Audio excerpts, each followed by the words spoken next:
হর হর মহাদেব, শুভ সন্ধ্যা সবাইকে। তো চলে এসেছি আবার একটা ছোট্ট মিনি ব্লগ নিয়ে। আজকের ব্লগটা শুরু করছি সন্ধ্যের থেকে। চলে এসেছি আমরা দুটো গাড়ি লোড করতে গাছের চারা ফার্মে। তো এখানে শিবার গাড়ি লোড হচ্ছে আর এখানে আমার গাড়ি লোড হচ্ছে, দুটোই একসাথে যাব আজকে দীঘা। তো এখানে গাড়ির উপরে চেপে দেখে নিলাম কি লোড হচ্ছে, পেয়ারা গাছের চারা।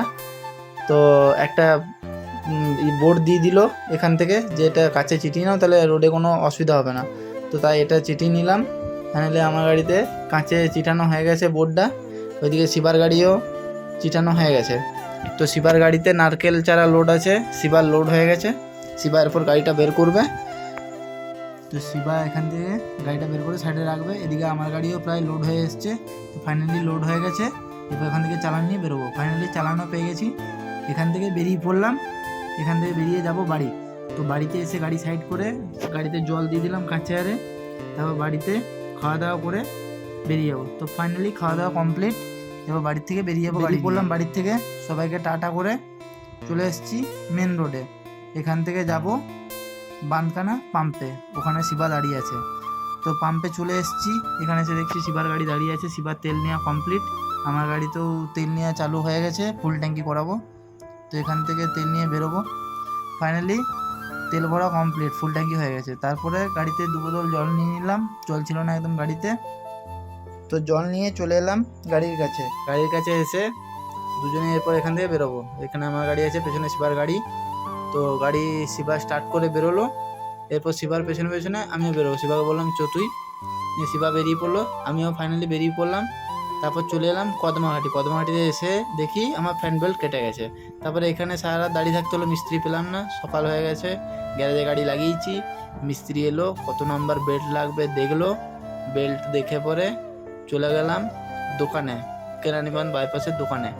ওখান থেকে বেল্ট কিনে নিয়ে এসে বেল্ট লাগাতে লাগাতে সকাল 9টার সময় বেরিয়ে আমি পার্টি তো একদম লেগে গেছে, বলছে কখন থেকে বলছো আসছো। তারপর আস্তে আস্তে যাই। এটা হচ্ছে শালবনির জঙ্গল। এই শালবনির জঙ্গলে একটু ভিডিও করে নিলাম। তো পার্টি বারবার ফোন করেই যাচ্ছে যে ভাই কোথায় আছো। আমি বললাম স্যার এরকম ব্যাপার, গাড়ি খারাপ হয়ে গেলে আর কি করা যাবে।